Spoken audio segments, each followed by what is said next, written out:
আমরা আমাদের ছেলেবেলায়, আমাদের শৈশবে রমজানের আনন্দ আঁচ করতাম পশ্চিম আকাশের চাঁদ দেখে। ঈদের আনন্দের সূচনা এবং শুরুই হতো ঈদের চাঁদ দেখার মধ্য দিয়ে। এমন একটা সময় আমরা এখন এসে পৌঁছেছি যেই সময়ে সবাই চাঁদ তালাশ করে, কিন্তু সেটা আকাশে না, ফেসবুকে। ঠিক না ভাই? ঠিক। চাঁদ কি ফেসবুকে উঠে না আকাশে উঠে? তাহলে সবাই যদি ফেসবুকে চাঁদ তালাশ করেন, আকাশে চাঁদ দেখবে কে? ও ইসলামী ফাউন্ডেশনের হেলাল কমিটি, চাঁদ দেখা কমিটির কিছু মানুষ,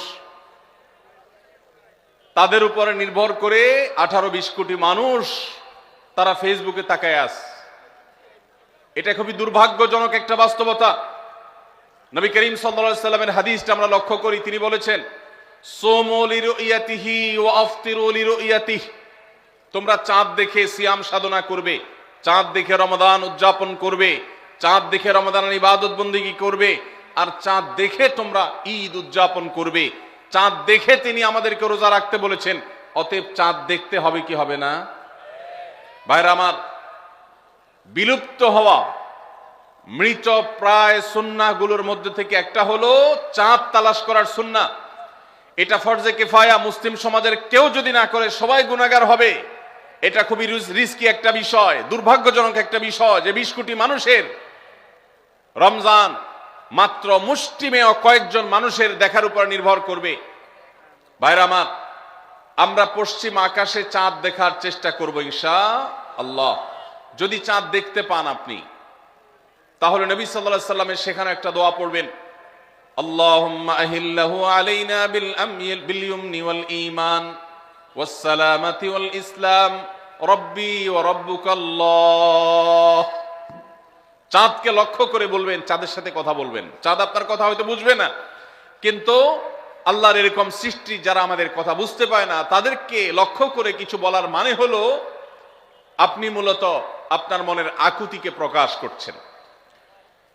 চাঁদকে লক্ষ্য করে নবী সাল্লাল্লাহু আলাইহি সাল্লাম চাঁদ দেখলে পড়তেন, আল্লাহুম্মা আহিল্লাহু আলাইনা বিল ইয়ুমনি ওয়াল ঈমান।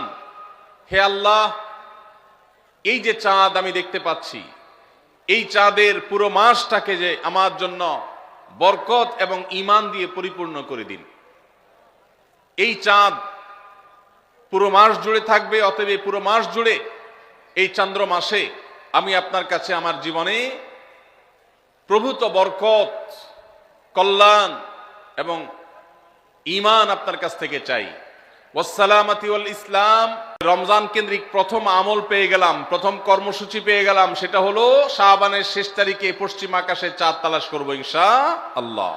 নাম্বার 2, রমজানের দ্বিতীয় আমল, যেটা রমজানের প্রধান আমল মূলত কি সেটা বলেন দেখি। রমজানের প্রধান আমল কি ভাই?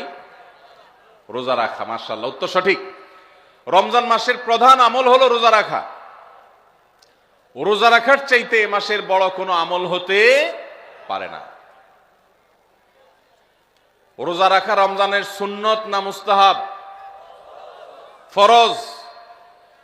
ফরজ মানে হলো আল্লাহর সেই নির্দেশ, যেই নির্দেশ লঙ্ঘন করলে জাহান্নামের শাস্তি অবধারিত, জাহান্নামের শাস্তি এড়ানো যাবে না, যে নির্দেশ মান্য করা আবশ্যক, এরকম একটি ফরজ। ইসলামের স্তম্ভ কয়টা ভাই? 5টা। নবী করিম সাল্লাল্লাহু আলাইহি সাল্লাম বলেছেন, বুনিয়াল ইসলামু আলা খামস। ইসলাম দাঁড়িয়ে আছে 5টি ফাউন্ডেশনের উপরে, 5টি খুঁটির উপরে, 5টি ভিত্তির উপরে। সেই 5টি ভিত্তির 1 নম্বর হলো শাহাদাতি আল্লাহ ইলাহা ইল্লাল্লাহ ওয়া আন্না মুহাম্মাদান রাসূলুল্লাহ। আল্লাহ ছাড়া ইবাদত এবং উপাসনার উপযুক্ত আর কেউ নাই, আর মুহাম্মদ সাল্লাল্লাহু আলাইহি সাল্লাম আল্লাহর পাঠানো রাসূল, এই কথার সাক্ষ্য মুখে দেওয়া, এটা হলো 1 নম্বর স্তম্ভ। স্তম্ভ নম্বর 2, 5 ওয়াক্ত নামাজ আদায় করা। স্তম্ভ নম্বর 3, যাকাত আদায় করা, যাদেরকে আল্লাহ সামর্থ্য দিয়েছেন, সচ্ছলতা দিয়েছেন। স্তম্ভ নম্বর 4, হজ করা। স্তম্ভ নম্বর 5, রমজানের রোজা রাখা। তবে অনেক হাদিসে রমজানের রোজাকে 4 নম্বরে আর হজকে 5 নম্বরে রাখা হয়েছে। তাহলে রমজান মাসের রোজা রাখা এটা শুধু ফরজ না, মৌলিক ফরজ।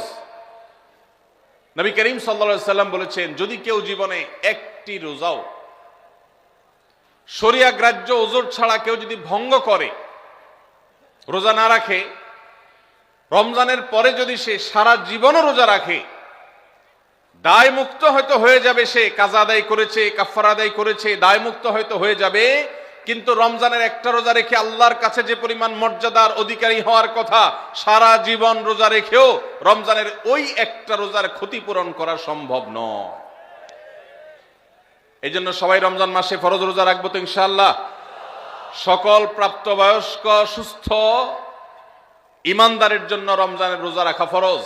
ভাইরা আমার, পৃথিবীতে আজ অনেক বিজ্ঞানী রোজা বা ফাস্টিং এর উপরে গবেষণা করে অনেক বড় বড় পদক, অনেক বড় বড় পুরস্কার জিতেছে। এখন ডাক্তাররাও আমাদেরকে বলে যে একটা সময় আমরা যেন ফাস্টিং করি, একটা সময় আমরা যেন না খেয়ে থাকি, এটা আমাদের স্বাস্থ্যের জন্য ভালো। নবী সাল্লাল্লাহু আলাইহি সাল্লাম সেই ১৫০০ বছর আগে আল্লাহর দেয়া বিধান আমাদেরকে জানিয়েছেন। রমজানে পুরো মাস রোজা, শাবানে মুহররমে বেশি বেশি নফল রোজা, সোমবার বৃহস্পতিবার সাপ্তাহিক রোজা, চাঁদের ১৩, ১৪, ১৫ আইয়ামে বীজের মাসিক রোজা, নিয়মিতভাবে এই রোজায় সিয়ামগুলো যদি পালন করি আমরা, তাহলে আল্লাহর সন্তুষ্টি এবং জান্নাত লাভ যেমন হবে, ঠিক একইভাবে আমরা দুনিয়াতে সুস্থ সবল থাকতে পারবো। আমাদের শরীরে অতিরিক্ত যে চর্বি তৈরি হয়, বিশেষ করে আজকের বিশ্ব বাস্তবতায়, এই চর্বিগুলোকে বার্ন করার জন্য রোজার কোনো বিকল্প নাই। যদিও চর্বি বার্নের উদ্দেশ্যে রোজা রাখলে সে রোজা রোজা নয়। আমাদের উদ্দেশ্য হবে আল্লাহর সন্তুষ্টি অর্জন, পাশাপাশি পার্থিব উপকারিতা এমনি পেয়ে যাব। আল্লাহ আমাদের সবাইকে রমজান রোজা রাখার তৌফিক দান করুন। ভাইরা আমার, নবী করিম সাল্লাল্লাহু আলাইহি ওয়াসাল্লাম তিনি বলেছেন, যে ব্যক্তি রমজানে ঈমান এবং ইখলাসের সাথে আল্লাহকে খুশি করবার জন্য রমজান রোজা রাখবে, আল্লাহ তার পূর্বের সমস্ত গুনাহ মাফ করে দিবেন। অনেক যুবক আছেন গ্যাস্ট্রিকের অজুহাতে, অনেকে আছেন প্লাস্টিকের অজুহাতে রোজা রাখেন না। কারো গ্যাস্ট্রিক, কারো প্লাস্টিক। সামান্য একটু রোজা রাখতে যে যুবক পারে না, সে নিজেকে মুসলিম দাবি করে কোন মুখে?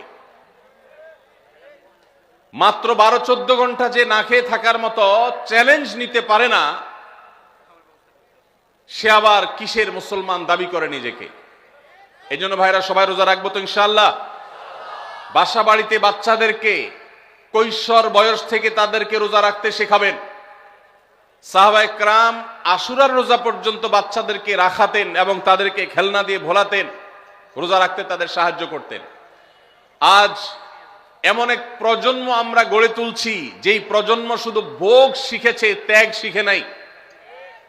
বাচ্চা কাচ্চাদেরকে দেখবেন মা বাপ বড় বড় মোবাইল, স্মার্টফোন তাদের হাতে তুলে দিচ্ছেন। তারা মুখ দিয়ে কোনো কথা বললেই সেটা নেওয়ার জন্য, কেনার জন্য বাপ মা অস্থির ব্যাকুল হয়ে যাচ্ছেন। তাদেরকে সংগ্রাম, ত্যাগ, চ্যালেঞ্জ নেওয়া, এগুলো তাদেরকে শেখাচ্ছেন না। মনে রাখবেন, ভোগ করতে কোনো যোগ্যতার দরকার হয় না, ত্যাগ করতে যোগ্যতার দরকার হয়।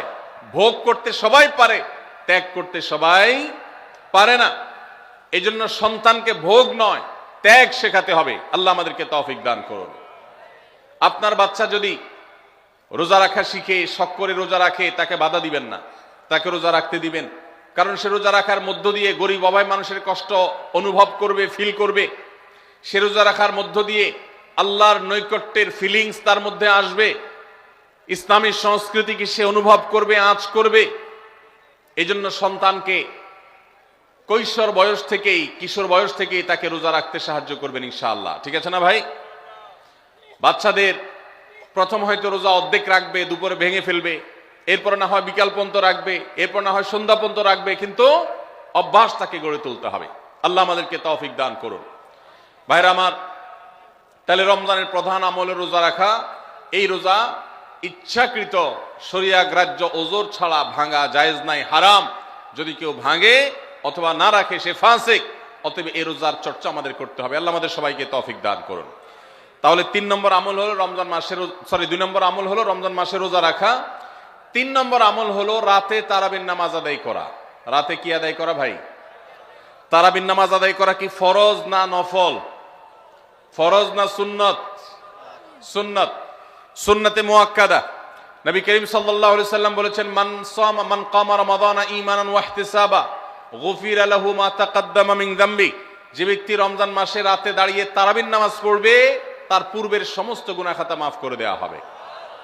এই জন্য তারাবির নামাজ পড়বো তো ইনশাআল্লাহ। তারাবির নামাজ 4G গতিতে হবে না 5G গতিতে? কি বলেন, 4G না 5G? ভাইরা আমার, সবকিছুতে গতি ভালো না, সবকিছুতে গতি ভালো না। নেটের গতি যত বেশি হয় তত ভালো, কিন্তু নামাজের গতি, ইবাদত, সিজদার গতি, তারাবির গতি যত কম হয়, যত ধীরে ধীরে হয়, যত শান্তশিষ্ট ভাবে হয়, তত আল্লাহর কাছে বেশি মর্যাদাবান হয়। অতএব মহল্লার হাফেজ সাহেবদেরকে তাড়াতাড়ি নামাজ শেষ করার জন্য দৌড়ের উপর রাখবেন। ক্রিকেট খেলা আছে হুজুর, আজকে একটু খেয়াল রাখেন, বলবেন। ভাইরা আমার, আমরা তারাবির নামাজের কথা যখন স্মৃতিতে, কল্পনায় আমরা ভাবি, তখন আমাদের স্মৃতিতে তুফান মিল মার্কা একটা নামাজ ভেসে উঠে, ঠিক না বেঠিক? 5 ওয়াক্ত নামাজ এত তাড়াহুড়া করা হয় না তারাবি যত। অথচ তারাবি এটা তারবিহার এর বহু বচন, আরবি শব্দ, যার অর্থ হলো আরামের সাথে, ধীরস্থিরতার সাথে, রেস্ট করে করে যে নামাজ আদায় করা হয় তার নাম তারাবি। নাম হলো আরামের সাথে করা, আর আমরা করি ব্যারামের সাথে তাড়াহুড়ো করে। এই জন্য এলাকা এলাকা তারাবি ধীরে ধীরে পড়ার জন্য উদ্যোগ নেবেন তো ইনশাআল্লাহ। ইমাম সাহেবদেরকে, হাফেজ সাহেবদেরকে উদ্বুদ্ধ করবেন, ভাই হুলস্থুল করবেন না, কি পড়েন কিচ্ছু বুঝি না, এমন টান দেন শেষে যায় শুধু ইয়ালামুন তালামুন, আর এটা শুনে মনে করেন যে এখন স্টপ হয়েছে, এখন রুকুতে যাইতে হবে। এই নামাজ কি নামাজ? এটা তামাশা। ভাইরা আমার, স্পিডে তারাবি না পড়ে যদি একটু ধীরে তারাবি পড়া হয়, সর্বোচ্চ 15 থেকে 20 মিনিটের ডিফারেন্স হবে, এর বেশি না। মাত্র 15 মিনিটের জন্য আপনার পুরো নামাজকে আপনি বরবাদ করছেন। দেশের বেশিরভাগ মসজিদগুলোতে তুফান মিল মার্কা তারাবি পড়া হয়। এই তারাবি আল্লাহর কাছে কতটা গ্রহণযোগ্য হবে, এটা যথেষ্ট প্রশ্নবিদ্ধ বিষয়। আল্লাহ তাআলা আমাদের সবাইকে ধীর স্থিরতার সাথে খুব শান্তভাবে তারাবির নামাজ আদায় করার তৌফিক দান করুন। চেষ্টা করা যাবে না ইনশাআল্লাহ? ভাইরা আমার, আল্লাহ রাব্বুল আলামিন নামাজের ক্ষেত্রে হুলস্থুলতা পছন্দ করেন না। যার নামাজ যত বেশি সময় নিয়ে আদায় করেন তিনি আল্লাহর কাছে তত শ্রেষ্ঠ, তত ভালো নামাজি। আর যার নামাজে যত হুলস্থুল করা হয় তার নামাজের কোয়ালিটি, মর্যাদা আল্লাহর কাছে তত কম। অতএব আমরা রমজানের তৃতীয় আমল জানলাম তারাবির নামাজ, এবং সেটা ধীরস্থিরতার সাথে আদায় করবো। আল্লাহ আমাদের তৌফিক দান করুন। নাম্বার 4, সাহরি খাওয়া। সাহরি খাওয়া এটা রমজানের একটা আমল। আপনি সারা বছর লাঞ্চ করেন, ডিনার করেন, দুপুরের খানা খান, রাতের খানা খান, সকালে ব্রেকফাস্ট নাস্তা করেন, কিন্তু এর কোনোটা ইবাদত হয় না, এর কারণে আপনি সওয়াব পাবেন না। কিন্তু রমজান মাসে ভোর রাতে ঘুম থেকে উঠে যে আপনি খাবার খাবেন, এই খাবার খাওয়ার জন্য যে উঠলেন এবং খাইলেন, এর কারণে আপনার অ্যাকাউন্টে আপনার আমলনামা আল্লাহ তাআলা সওয়াব জমা করে দিবেন। আপনি রিওয়ার্ড পাবেন, বিনিময় পাবেন। কেন? কারণ নবী করিম সাল্লাল্লাহু আলাইহি সাল্লাম বলেছেন, তাসাহহারু ফাইন্না ফিস সাহুরি বারাকাহ। তোমরা সাহারির খাবার খাবে ভোর রাতে। রোজার মাসে রোজা রাখতে গিয়ে সাহারির খাবার খাবে। কেন? কারণ সাহারির যে খানা, এই খানাতে আল্লাহ তাআলা বরকত রেখেছেন। এই খানা খাইলে তার জন্য আমাদের স্পিরিচুয়াল, আধ্যাত্মিক বিভিন্ন রকমের উপকারিতা আল্লাহ তাআলা এর মধ্যে নিহিত রেখেছেন। এর মধ্যে খাদ্য শক্তি আছে, আমাদের এনার্জি হবে শরীরে, রোজা রাখতে সহজ হবে। এর পাশাপাশি সাহারির খাবারে আলাদা একটা বরকত আছে, শেফা, বহুবিধ উপকারিতা আমাদের শরীরের, আমাদের মনের জন্য আল্লাহ তাআলা রেখেছেন। এই জন্য সাহারি খাওয়াটা আলাদা একটা ইবাদত। যদি আপনার সন্ধ্যা রাত্রে বেশি খাওয়া হয়ে যায়, সাহারিতে খানা খাওয়ার মতো মুড না থাকে, অন্তত এক ঢোক পানি, একটা খেজুর, সামান্য কিছু খেয়ে হলেও আপনি সাহারি খাবেন এবং তাতে আপনি সওয়াব পাবেন।